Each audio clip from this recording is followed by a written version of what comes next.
ስለመጣችሁ ደስ ብሎናል።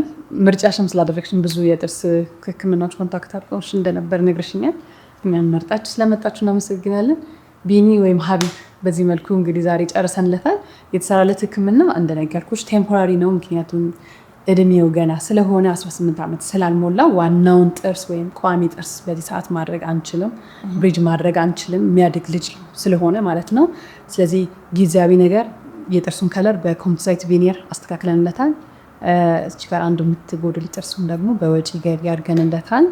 ቆንጆ ነው፣ እንደምታየው አሪፍ ነው። ማገልገል ይችላል። በነገራችን ላይ ብዙ አመት በደንብ ከያዘው የተወሰነ ጊዜ ጠብቀን ደግሞ 18 ዓመት ሲያልፈው ዋና ቋሚ ጥርስ እኔ ፕሮሚስ አደርጋለሁ ራሴ እሰራዋለሁ። እሺ ራሴ ያስተካክላለሁ መልሼ በቋሚ በጣም በቆንጆ እዚህ ጋር የምታያቸው ስዕሎች አሉ አይደል? አርቲስቶች የተሰሩት ልክ እንደሱ አይነት አድርጌ ደግሞ እሰራልሃለሁ። እሺ ስታድግ ማለት ነው። እስከዛ ድረስ አንተ በጣም ጎበዝ ልጅ ከሆነ ትመጣለህ፣ እንገናኛለን አይደለ?